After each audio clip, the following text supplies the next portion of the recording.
South India shopping mall, the wedding మంత్ర, సరికొత్త wedding collection, south India shopping mall.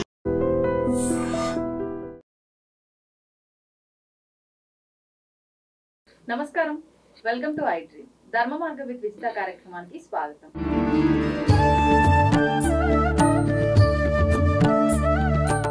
నమస్కారం గురుగారు. గురుగారు, ఇప్పుడు ఎంత జీతం వచ్చినా కూడా సరిపోక మళ్ళీ శాలరీ పడే సమయానికి కనీస సౌకర్యాలకు కూడా డబ్బులు లేక ఖచ్చితంగా అప్పులు చేయాల్సిన పరిస్థితి చాలా కుటుంబాల్లో చూస్తున్నాము. అంటే వాళ్ళకి అది రొటేట్ చెయ్యక అప్పులు చేయాల్సి వస్తుందా, లేదంటే నిజంగానే వచ్చిన డబ్బులు సరిపోవట్లేదా అర్థం కాదు. కానీ ఏదేమైనా మొత్తానికి అప్పులు అవుతున్నాయి. ఒకప్పటి కాలంలో అయితే వివాహం, ఎవరైనా ఇంట్లో పిల్లలకు వివాహం చేయడం కోసమో లేదంటే ఏదైనా గృహం కట్టడం కోసం మాత్రమే అప్పులు. కానీ ఇప్పుడు చూస్తే అలా లేదు. ప్రతి చిన్నదానికి అప్పులు చేయాల్సిందే. అసలు అప్పులు చేయకపోతే కుటుంబమే సాగని పరిస్థితి. ఎందుకు ఇలా అవుతుంది అని చెప్పి ఆలోచిస్తే వెనకకు చూసుకుంటే ఏముండదు. ఏదైనా పర్టికులర్ ఒక మంచి విలువైన దానికోసం ఏమైనా అప్పు చేసామా అంటే అలా ఏముండదు, అంతా వృధా. మళ్ళీ ఈ అప్పులు తీర్చలేము, ప్రతి నెల కొత్తగా అప్పులు చేయాల్సి వస్తుంది. దీని నుంచి బయటపడలేక ఎంతోమంది ప్రాణాలను కోల్పోయిన కుటుంబాలు కూడా ఉన్నారు. ఇలాంటివన్నీ జరగకుండా అసలు అప్పుల పాలే అవ్వకుండా ఉండడం ఉత్తమం. అయినవి తీర్చుకోవాలి అని అంటే ఏం చేయొచ్చు అంటారు?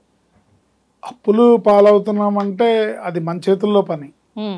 ఎందుకంటే ఫైనాన్షియల్ ఇండిసిప్లిన్, మనకు ఎంత వస్తుందో తెలుసుకోకుండా, అవును, మనకి అన్నీ కావాలనుకోవటం. పక్కింటి వాళ్ళకి ఏసీ ఉంది, మనకి ఏసీ ఉండాలి. వాళ్ళకి కారు ఉంది, మనకు కారు ఉండాలి. వాళ్ళు ఈ నెక్లెస్ కొనుక్కున్నారు, మనం కొనుక్కోవాలి.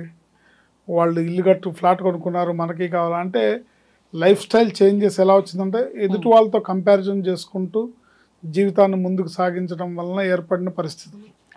తర్వాత మార్కెట్లో ఏంటి, సిబిల్ రేటింగ్ బాగుంటే అప్పు ఇచ్చేస్తారు. అవును, అప్పు ఎంత ఈజీగా వస్తుందో తీర్చడం అంత ఈజీ కాదు. అంతే కదా. ప్రతి చిన్నదానికి పెద్దదానికి అన్నిటికీ ఈఎంఐల ఫెసిలిటీ ఉంది.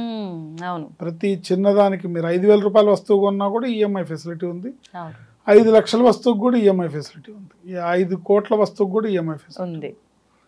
ఇలాంటి పరిస్థితుల్లో మనకి ఏది కావాలి, ఏది అక్కర్లేదు, ఎంతవరకు ఉండాలి, ఎంతవరకు చేసుకోవాలి, ఇది మనకు అవసరమా కాదా? అవసరమే ఉండొచ్చు.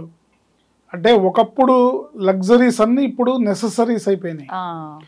ఒకప్పుడు ఇంట్లో ఏసీ ఉండడం అనేది ఒక లగ్జరీ, ఇప్పుడు కంపల్సరీ, లేకపోతే ఉండలేరు పిల్లలు. సమ్మరు అసలు ఉండలేము, కష్టం. అంటే మారిపోయింది కాలం, కాలానుగుణంగా మనుషుల ఆలోచనలు, మనస్తత్వాలు మారిపోయినాయి. సో ఇవన్నీ ఒకప్పుడు లగ్జరీస్ అన్నీ ఇప్పుడు నెసెసిటీస్ అవటము, పక్క వాళ్ళ లైఫ్ స్టైల్తో మన లైఫ్ స్టైల్ని కంపేర్ చేసుకోవడము, ఈజీగా అప్పు దొరకడము, క్రెడిట్ కార్డు జేబులో ఉండటము, అవసరమైతే ₹1,00,000 ఖర్చు పెట్టే అవకాశం ఉండటము, వెళ్ళిపోయి స్వైపింగ్ చేయడము, ఇవన్నీ అప్పులు పాలవడానికి కారణాలు. వీటిని కంట్రోల్ చేసుకుంటే అట్రాక్ట్ అవ్వడం వల్ల తెలియకుండానే ఉబిలో కూరుకుపోతున్నాం. వద్దంటే ఒక బ్యాంక్ మీకు కార్డు ఇచ్చిందంటే 10 బ్యాంకులు ఇచ్చేస్తాయి. అంతే, 10 కార్డులు ఉంటాయి. పొద్దున్న లేసి ఈ కాల్సే ఎక్కువ. 15-20 లక్షలు ఈజీగా మీరు స్వైప్ చేయొచ్చు ఒక రోజులో. అలాంటప్పుడు మరి అప్పులు పాలవకి ఏమవుతాం? అదే కదా కదా. అందుకని దాన్ని జాగ్రత్తగా చేసుకుంటూ మనకు అవసరమా కాదా, మనం ఇది ఇప్పుడు ప్లానింగ్ అనేది ఇప్పుడు అవసరమా, కొనాలి డెఫినెట్గా. ఇప్పుడు అన్నీ అవసరమే మనిషికి. లగ్జరియస్ లైఫ్ని లీడ్ చేయడం తప్పు కాదు. దానికోసం ఆదాయాన్ని పెంచుకోవాలి కానీ అప్పులను పెంచుకోకూడదు. ఆదాయం పెంచుకునే మార్గాలను చూసుకోవచ్చు. Dream is the power of achievement. నాకు ఇది కావాలని డ్రీమ్ చేయాలి. ఆ డ్రీమ్కి తగ్గట్టు మనం దాన్ని వర్కౌట్ చేయాలి. వర్కౌట్ చేసుకొని దాన్ని సాధించుకోవాలి. ఎందుకంటే ఫైనాన్షియల్ ఇండిసిప్లిన్ అనేది చాలా అవసరమైన ఫైనాన్షియల్ డిసిప్లిన్ అనేది అనాలోచితంగా చేసుకోవడం వల్ల ఇబ్బందులు పాలవుతాం. అవును, ఎందుకంటే సాధారణమైన జీవితాన్ని జీవించడానికి కూడా ఒక క్యాలిక్యులేషన్ ఉంది.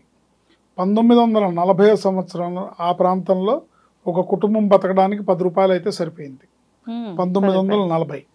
అసలు ఇప్పుడు ₹10 1900 అంటే ప్రతి 20 ఏళ్ళకి ఒక 0 యాడ్ అవుతుంది. 1940 నుంచి 1960 వచ్చేటప్పటికి అదే కుటుంబం అదే లైఫ్ స్టైల్తో బతకడానికి ₹100 కావాల్సి వచ్చింది. 1960 నుంచి 80కి వచ్చేసరికి అదే కుటుంబానికి ₹1000 కావాల్సి వచ్చింది. 80 నుంచి 2000కి వచ్చేసరికి అదే కుటుంబానికి ₹10,000 కావాల్సి వచ్చింది. 2000 నుంచి 2020కి వచ్చేసరికి మినిమం బేసిక్ నీడ్స్ ఒక కుటుంబం కొద్ది గొప్ప నామమాత్రంగా బతకడానికి ₹1,00,000 కావాల్సి వచ్చింది. ఇక్కడ చాలా మార్పు వచ్చింది. 2020 అంటే ఒక్కొక్కటి జీరో యాడ్ అవుతుంది, ప్రతి 20 ఏళ్ళకి ఒక జీరో యాడ్ అవుతుంది. అవును. ఇప్పుడు 2020 దాటింది, 25లో ఉన్నాం మనం. నెక్స్ట్ 2040 వచ్చేటప్పటికి ఒక కుటుంబానికి అంటే minimum middle class life lead చేయడానికి 10 లక్షలు కావాలి. ఈ 10 లక్షలకి ఆదాయ వనరులు మన దగ్గర ఉన్నాయా? ఈ 10 లక్షలకి మనం రీచ్ అవ్వగలుగుతామా లేదా? ఇట్లా ప్రతిదీ ఆలోచించుకొని ముందుకెళ్ళాలి. ఈ క్యాల్కులేషన్ ప్రతి వాళ్ళు మైండ్లో పెట్టుకోవాలి. ఏంటి ఇది ఇప్పుడు ప్రూవ్ అయిన క్యాల్కులేషన్ ఇది. కానీ చాలా కష్టమే గురువు గారు ఇప్పుడు కదా. ఇప్పుడు కొంచెం ఏదన్నా తెలివి ఉండాలి, ఏదైనా చేసి డబ్బు సంపాదించాలి, అది కూడా మంచిగా ధర్మంగా సంపాదించాలంటే, లేదు అయితే చదువు ఉండి దానికి తగ్గ జాబ్ అన్నా ఉండాలి.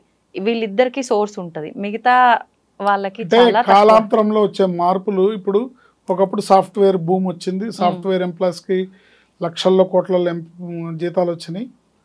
ఇప్పుడు ఒక 3-4 ఇయర్స్ తర్వాత సాఫ్ట్వేర్ ఫుల్గా డౌన్ అయిపోతుంది, మొత్తం ఏఐ ఉంటుంది. అవును ఏంటి సో ఏఐ టెక్నాలజీకి ఆ ఏఐ టెక్నాలజీ అనేది చాలా ప్రొఫెషన్స్ని క్యాప్చర్ చేసేస్తుంది.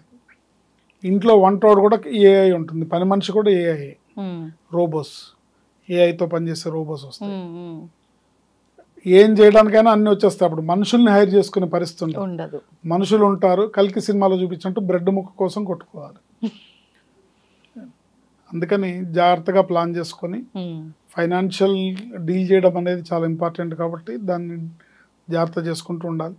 తెలియకుండానే నా ప్రమేయం లేకుండానే పెరిగిపోతున్న అప్పులు నేను అవాయిడ్ చేయలేకపోతున్నాను, అన్అవాయిడబుల్ సర్కమ్స్టాన్సెస్ నన్ను చుట్టుముడుతున్నాయి, ఈ అప్పుల ఊపిలోంచి నేను బయటపడాలి అని కొంతమంది, లేదా ఆల్రెడీ తెలియక చేసిన తప్పుల వల్ల అప్పులు అయిపోయినాయి, ఇక నుంచి నేను జాగ్రత్తగా ఉంటాను కానీ ఈ అప్పులు తొందరగా తీరాలి అనే వాళ్ళు మటుకు తీసుకోవాల్సిన జాగ్రత్తలు ఏంటంటే, మంగళవారం నాడు ఎట్టి పరిస్థితుల్లో అప్పు చేయకూడదు. అది క్రెడిట్ కార్డ్ అయినా ఏదైనా సరే, ప్రాణం పోతున్నా సరే మంగళవారం నాడు అప్పు చేయకూడదు. ఎందుకని గురుగారు? మంగళవారం నాడు చేసిన అప్పు మంగళవారం మారు కోరుతుంది అంటారు. సో మంగళవారం అప్పు చేస్తే మళ్ళీ మళ్ళీ చేస్తూనే ఉంటారు అప్పులు. మంగళవారం నాడు అప్పు తీర్చచ్చు, మీరు ఎవరికైనా ఇచ్చేది ఉంటే ఇవ్వచ్చు.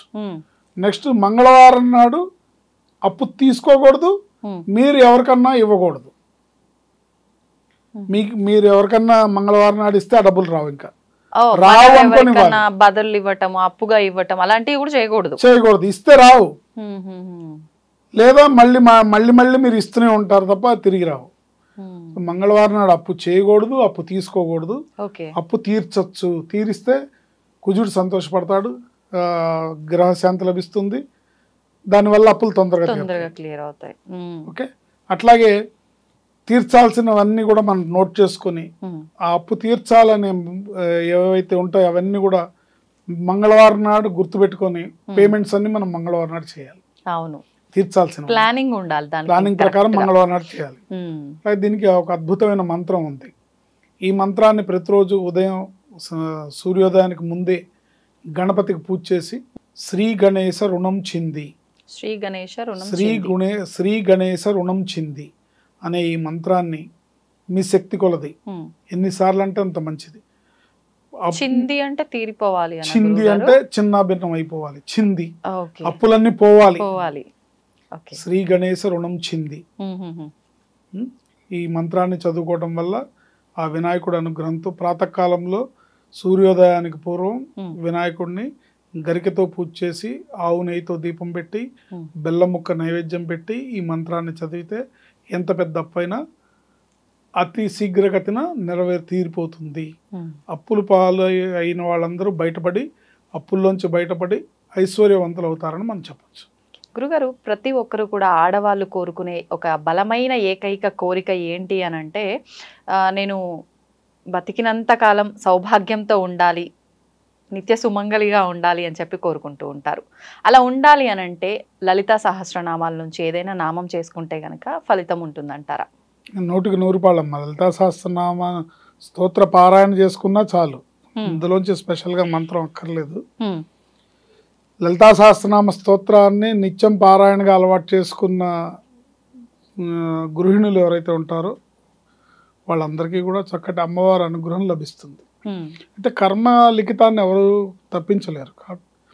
మన ప్రయత్నం మనం చేయడం, బలంగా అమ్మవారిని పాదాలను ఆశ్రయించడమే ఇక్కడ మార్గం. అవును. అమ్మదయ ఉంటే అన్నీ ఉన్నట్లే అని లలితా సహస్రనామ స్తోత్రాన్ని ఎవరైతే నిత్యం త్రిసంధ్యంలో 3 సంధ్యల్లో ఉమ్, రోజుకు 3 సార్లు ఎవరైతే పారాయణ చేస్తారో ఆ, వాళ్ళ యొక్క సౌభాగ్యాన్ని, అదృష్టాన్ని, సంపదని అమ్మవారు అన్ని రకాలుగా కూడా ఆ కుటుంబాన్ని కాపాడుతూ ఉంటుంది. ఉమ్, ఉమ్, అయితే ఏంటంటే ఒక్కోసారి విధి వంచితం, అవును.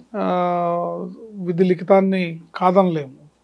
కానీ ఏమాత్రం అవకాశం ఉన్నా కూడా, మైన్యూట్ ఛాన్సెస్ ఉన్నా కూడా ఉమ్, అమ్మవారు తప్పనిసరిగా కాపాడుతుంది. Okay okay. ఎందుకంటే ఎవరైనా సరే ఈ మంగళ దోషం అనేది ఏంటంటే ఉమ్, తన భర్త యొక్క ఆయుర్దాయాన్ని సూచిస్తుంది కాబట్టి, ఆ ఆయుర్దాయం విషయంలో ఆల్రెడీ రాసేసి ఉంటుంది కాబట్టి ఉమ్, జరుగుతుంటుంది. ఏదైనా సరే భగవంతుడిని గట్టిగా ప్రార్థిస్తే తప్పకుండా అమ్మవారి అనుగ్రహంతో సుమంగళిత్వం లభిస్తుంది. సుమంగళిగా తను 10 కాలాలు చేస్తుంది.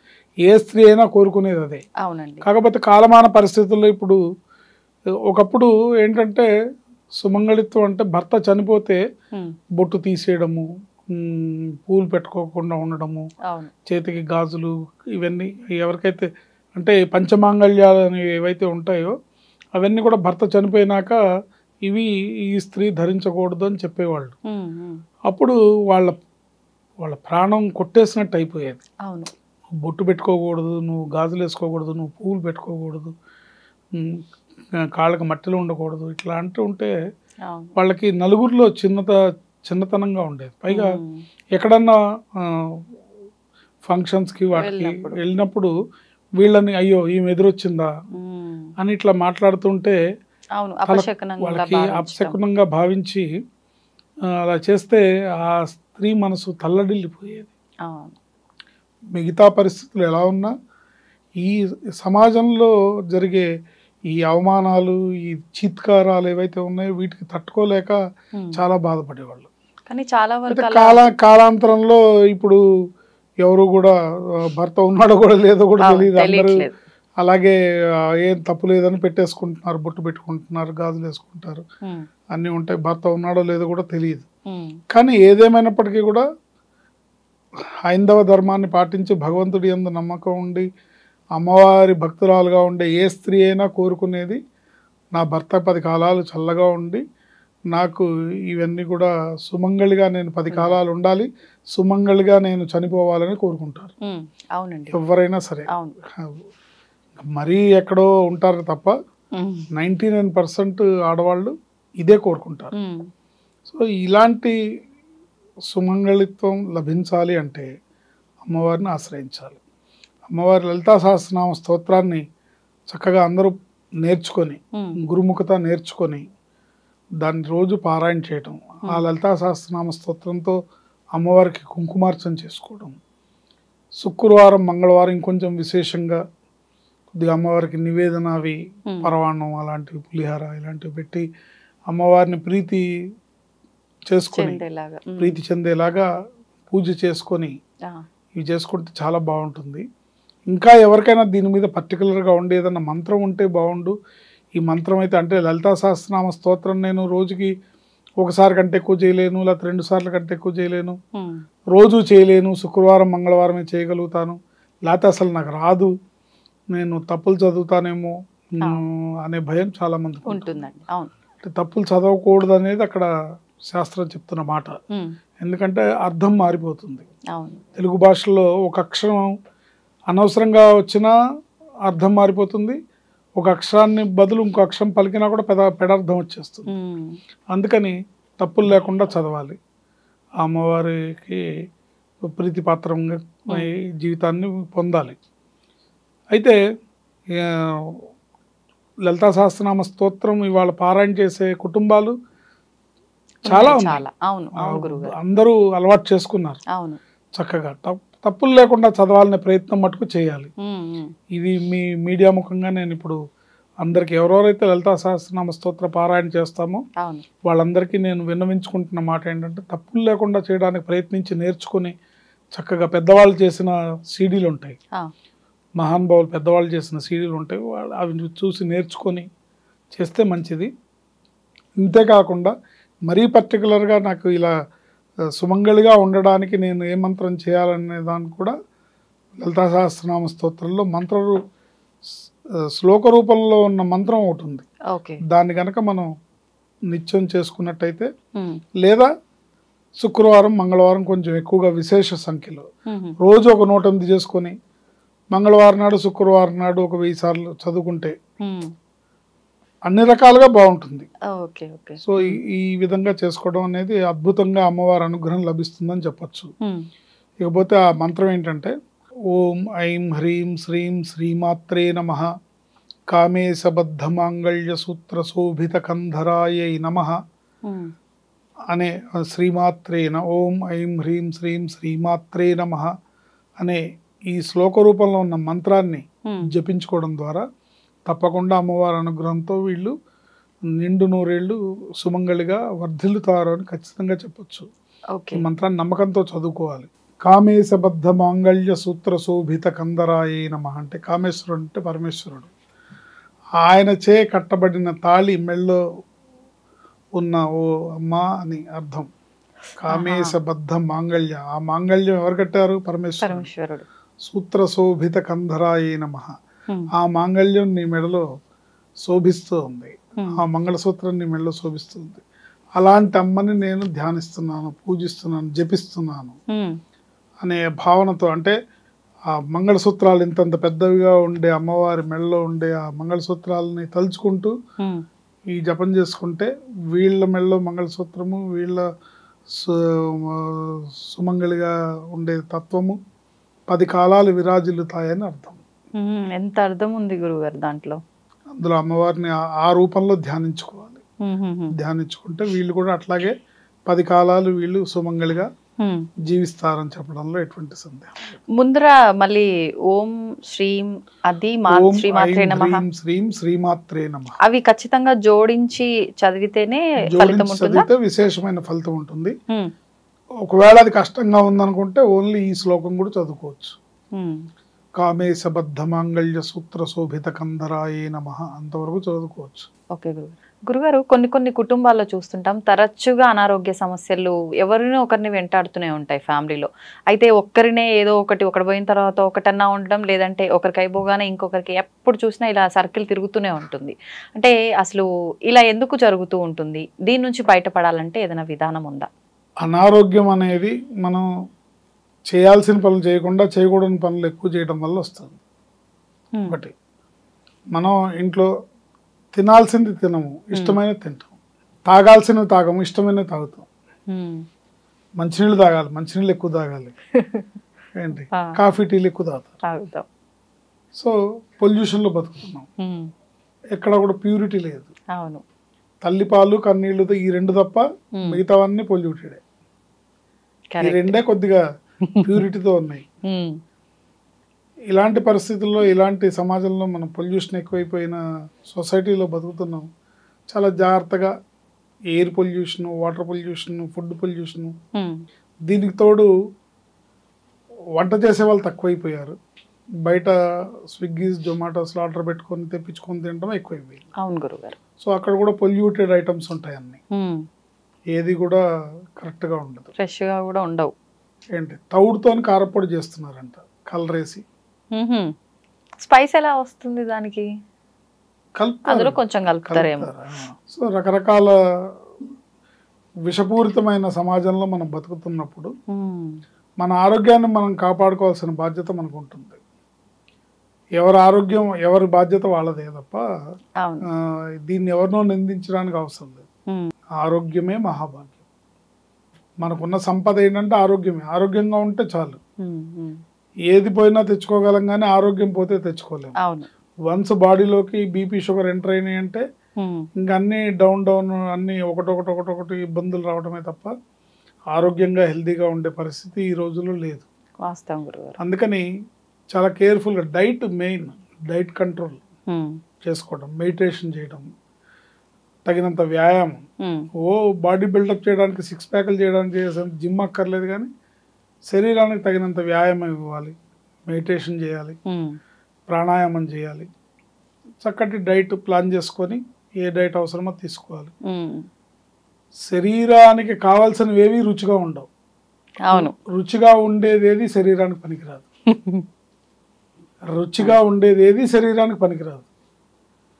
కావాల్సిన మనకి ఏదైతే కావాలో అవి ఏవి రుచిగా ఉండవు, నచ్చో. ఇక్కడే వచ్చింది మైనస్. నోటికి రుచించవు కాబట్టి ఖచ్చితంగా రుచిని కోరుకొని అడ్డమైన అన్ని తినేస్తుంటాం. తర్వాత మైదా అనే ఒక వ్యర్థమైన పదార్థం. మైదా అంటే దాంట్లో ఎటువంటి జీవము ఉండదు, ఎటువంటి శరీరానికి పనికొచ్చే ఎటువంటి ఇది ఉండదు. ఆ మైదాతో చేసిన ఐటమ్సే ఎక్కువ తింటాం. బ్రెడ్, బన్ను, నూడిల్స్ ఏది చూడండి మీరు హోటల్స్లో పూరీలు, పరోటాలు మైదాతోనే చేస్తారు. అవును అవును గురుగారు. సో అది ఏ విధంగానూ శరీరానికి ఇంత కూడా పనికిరాదు. సో ఇలా ముందు మనం ఏదన్నా ఆరోగ్యం కోసం చెడిపోయిన తర్వాత బాధపడే బదులు, హాస్పిటల్స్ పాలయ్యే బదులు, ఆరోగ్యాన్ని జాగ్రత్తగా చూసుకొని టైం టు టైం మెయింటైన్ చేసుకుంటూ డైట్ తీసుకుంటే ఆరోగ్యం బాగుంటుంది. అయినా కూడా గ్రహస్థితి అనుకోండి, చేసే తప్పులు అనుకోండి, ఏదో రకంగా అనారోగ్యం మనిషిని వెంటాడుతూనే ఉంటుంది ఉన్న కాలమాన పరిస్థితి.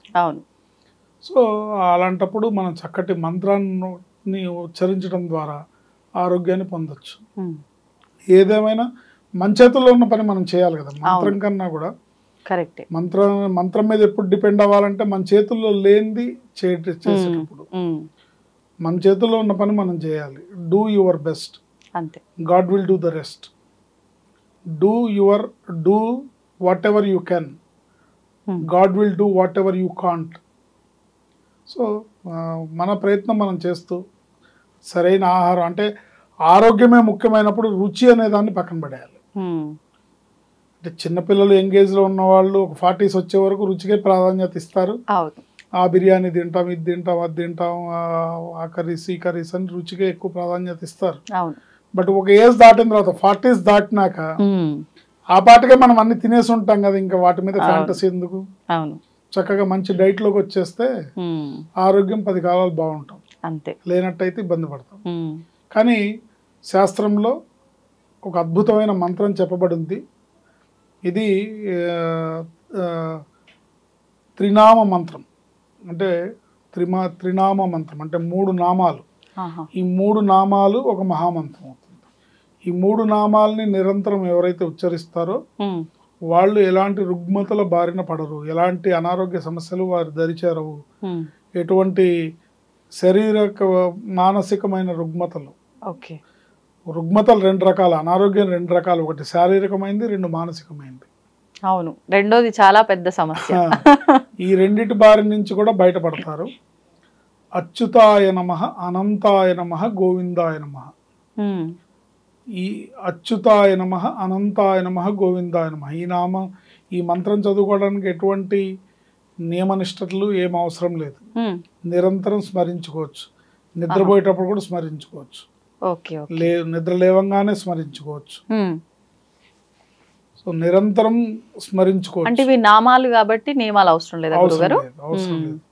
సో నిరంతరం అంటే ఇప్పుడు నారాయణ నారాయణ అంటానికి, సాయిరామ్ సాయిరామ్ అంటానికి, జై శ్రీరామ్ అంటానికి ఎలా అయితే నియమాలు లేవో ఇది కూడా. బట్ ఇది మంత్ర సమానమైంది. మంత్రం ఎంత పవర్ఫుల్గా పనిచేస్తుందో ఇది అంత పవర్ఫుల్గా పనిచేస్తుంది. ఎందుకంటే దైవం మంత్రాధీనం. మంత్రం యొక్క అధీనంలో దైవం ఉంటుంది. తన్మంత్రం బ్రాహ్మణాధీనం. బ్రాహ్మణుడు అంటే శుచి శుభ్రత చదివే వాళ్ళందరూ అందరూ బ్రాహ్మణుల కింద లెక్క. శుద్ధమైన మనసుతో చదివితే ఎవరైనా అంతే. సామెత అలా చెప్పారు. అంటే ఓన్లీ బ్రాహ్మణులే చదవాల గురువారం మళ్ళీ కింద కామెంట్ అడుగుతారు కదా. అవును గురుగారు, ఎవరైనా చదువుకోవచ్చు ఈ మంత్రాన్ని. అచ్యుతాయ నమః, అనంతాయ నమః, గోవిందాయ నమః. అచ్యుతాయ నమః, అనంతాయ నమః, గోవిందాయ. దీనికి కౌంటింగ్ ఏం అవసరం లేదు, రెగ్యులర్గా అనుకోవాలి.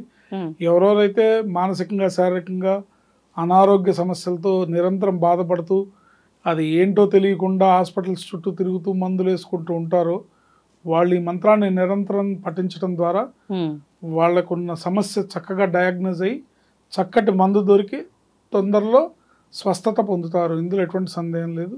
ఈ మంత్రాన్ని నిరంతరం స్మరించుకోవాలి. ఓకే. ఎన్నిసార్లు స్నానం చేసినాక కనీసం ఒక 11 సార్లు అనుకున్నా కూడా మంచిదే, లేదా నిరంతరం కంటిన్యూగా స్మరించుకోవచ్చు. ఎప్పుడు నాకు అనారోగ్యంగా ఉంది బాగాలేదన్నప్పుడల్లా ఈ మంత్రం చదువుకోవచ్చు.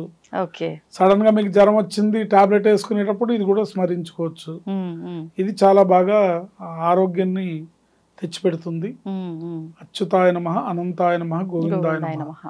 ఆడవాళ్ళు, మగవాళ్ళు, పిల్లలు, పెద్దలు ఎవరైనా చదువుకోవచ్చు. దీనికి వయసుతో సంబంధం లేదు, జెండర్తో సంబంధం లేదు, కుల మతాలతో సంబంధం లేదు, ఎవరైనా చదువుకోవచ్చు. అచ్యుతాయ నమః, అనంతాయ నమః, గోవిందాయ నమః. అద్భుతమైన ఆరోగ్యాన్ని ప్రసాదిస్తుంది. పెద్దవాళ్ళు ఏ పని చేసినా, కూర్చున్నా, పడుకొని లేచినా, ఏం చేసినా కూడా ఏదో ఒక దైవ నామం అనేది తలుచుకుంటారు. అట్లా ఇది అలా కూడా మనం అనుకోవచ్చు. ఇది స్పెషల్ గా ఆరోగ్యం కోసం కాబట్టి అలా ఇబ్బంది పడుతున్న వాళ్ళు ఎవరైనా ఉంటే అలా నార్మల్ గా అనేసుకుంటే సరిపోతుంది. డేలో కొన్ని తెలియకుండానే చాలా సార్లు అనుకుంటాం. ఎందుకంటే ఇవాళ రేపు హాస్పిటల్స్కి వెళ్ళడం అంత ఈజీ కాదు. అవును, బాగా బలంగా జేబు బలంగా పెట్టుకొని వెళ్ళాలి హాస్పిటల్కి వెళ్ళాలంటే. అంతే లేదంటే అప్పులు చేయడానికి సిద్ధంగా ఉండాలి, లేదా భారీ ఎత్తున హెల్త్ ఇన్సూరెన్స్ ఉండాలి. ఇవన్నీ ఉంటే కానీ హాస్పిటల్స్కి వెళ్ళలేము. అవును, అందుకని సాధ్యమైనంత వరకు వెళ్లకుండానే మన డైట్ ద్వారా, మన పాజిటివ్ ఆలోచనల ద్వారా, పాజిటివ్ పనుల ద్వారా, మెడిటేషన్ ద్వారా, ధ్యానం ద్వారా, ప్రాణాయామం ద్వారా, చక్కటి డైట్ తీసుకోవడం ద్వారా ఆరోగ్యాన్ని పొందుతూ ఈ మంత్రాన్ని చదువుకుంటే మనం హాస్పిటల్స్కి వెళ్ళాల్సిన అవసరమే ఉండదు. కొన్ని పరిస్థితుల్లో గురుగారు చాలా సీరియస్ సిచ్యువేషన్లో హాస్పిటల్లో ఉంటారు కదా, వాళ్ళ కోసం అని చెప్పి ఇంట్లో వాళ్ళు చేసినా ఖచ్చితంగా మార్పు ఉంటుందంటారా? ఉంటుంది కానీ వాళ్ళు అంటే మరీ ఏదో కోమాలో ఉంటే చెప్పలేం, కానీ చదువుకుంటే వాళ్ళు అంటే మంచాన ఉన్నా కూడా వాళ్ళు చదువుకుంటుంటే తొందరగా వాళ్ళకి వాళ్ళు చదివితే రికవర్ తొందరగా అవుతారు. ఓకే, అంటే వాళ్ళ కోసం అని చెప్పి ఇంట్లో వాళ్ళు చేస్తే ఫలితం ఉండదా? తక్కువగా ఫలితం ఉంటుంది? కొంత ఉంటుంది కానీ అంత ఉండదు. చూడండి, మీకు ఆకలిస్తే నేను భోజనం చేస్తే మీ కడుపు నిండుతుందా? అస్సలే. అప్పుడు ఇంకెక్కువ ఆకలి అనిపిస్తుంది పక్కన ఉన్న తింటే. అందుకని ఇది ఎవరికి వాళ్ళు చేసుకుంటే వాళ్ళకి భగవంతుడు అనుగ్రహం తొందరగా లభిస్తుంది.